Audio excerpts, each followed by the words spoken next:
Bonjour, jeudi 2 novembre, il est 9h20, petit tour sur les marchés, les indices se calment un petit peu, mais toujours aucune faiblesse, notamment sur le CAC 40, puisque c'est celui que l'on suit en temps réel dans la journée.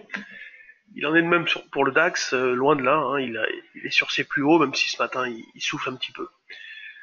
Il n'y a toujours pas de grosse densité, toujours pas d'intérêt ciblé sur les actions. Enfin justement, si c'est très ciblé, mais tellement ciblé que c'est une ou deux valeurs qui fait l'actualité. Aujourd'hui, par exemple, c'est Sanofi qui est sur le devant de la scène avec une baisse de 2% et des résultats pas terribles.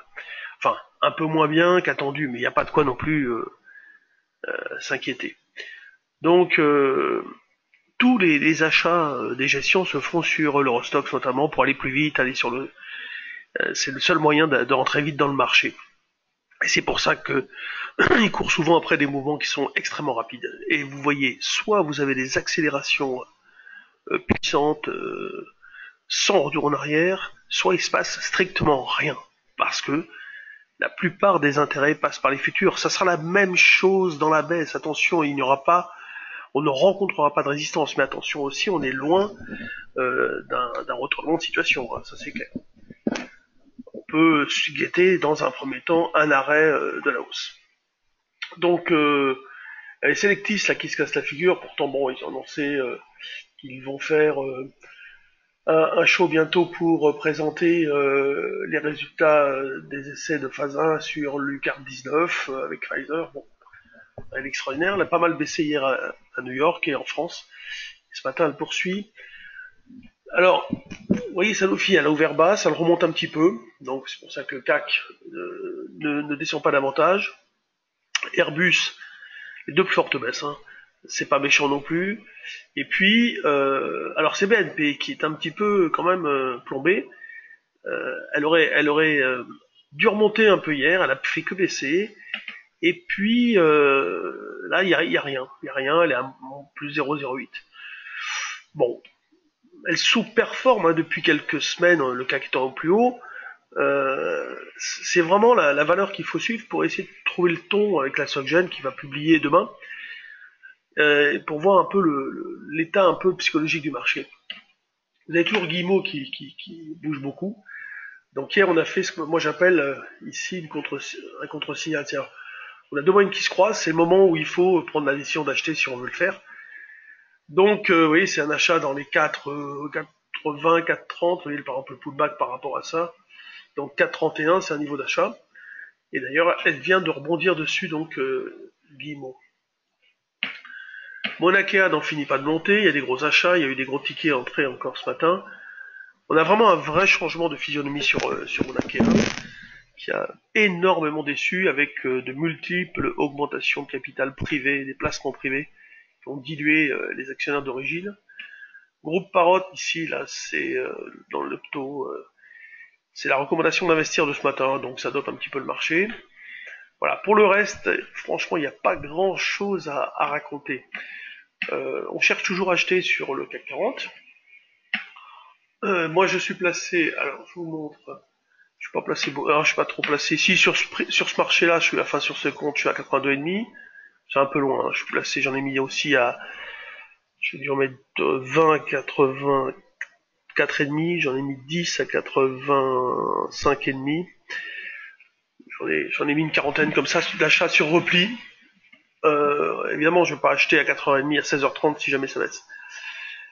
Mais pour l'instant, voilà, c'est un petit peu, c'est un peu du scalp. Hein. Comme hier, je l'ai fait 10 fois. Bon, la dernière, j'ai pas revendu. J'aurais pu, mais je l'ai pas fait. Et puis bon, j'ai gardé. Qu'est-ce qu'il y a d'autre à vous montrer? L'eurodoll. Donc l'eurodoll, vous voyez, hein, le but sur la zone que j'ai mentionné sur BFM, entre 50 et 70. Alors hier, j'avais dit 73. Alors, vous voyez, on a fait 72 et quelques. Bon, les clients vendent hein, quand c'est comme ça, évidemment, mais voilà. 73, c'était la recommandation du trade du jour. Aujourd'hui, j'ai mis 83, tout en leur disant, bah, de toute façon, le problème, soit ça rebaisse, on n'aura pas vendu, soit ça remonte, et bon, bah. Mais ça reste, pour l'instant, un biais baissier, enfin, baissier avec un biais qui tend vers la neutralité, puisqu'on n'a pas de relais depuis l'attaque sur l'eurodoll après la BCE. Vous voyez, ça flatte.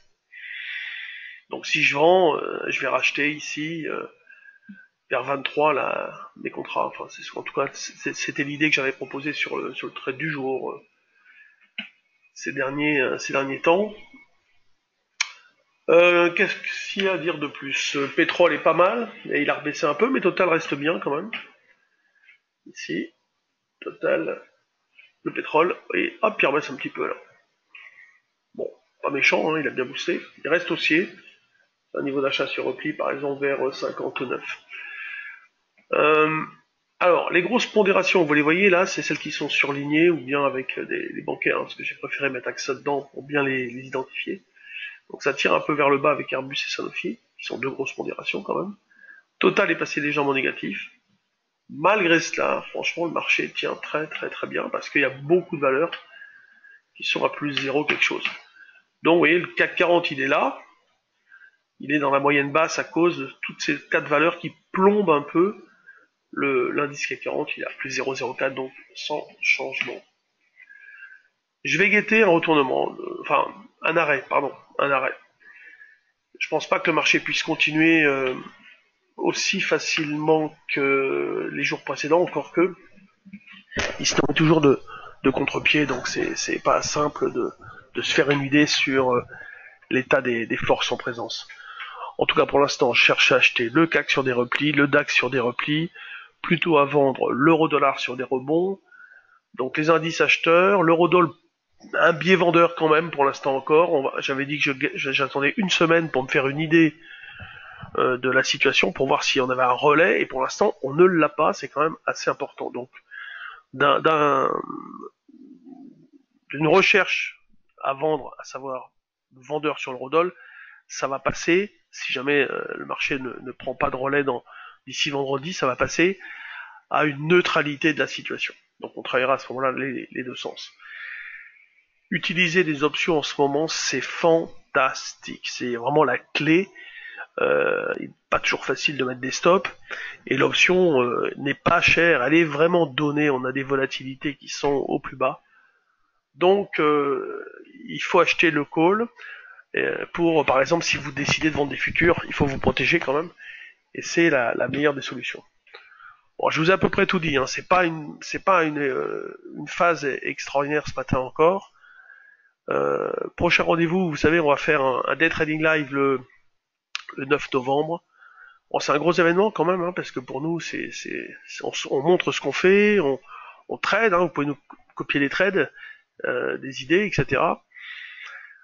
Et je pense que vous pouvez apprendre pas mal de choses, et notamment vous faire une idée de ce qu'on peut être amené à vous proposer dans les formations. Je vous souhaite une bonne journée. Je vous donne rendez-vous tout à l'heure sur BFM. On verra s'il y a d'autres infos. À 10h30 comme d'habitude. Bonne journée à tous et à demain.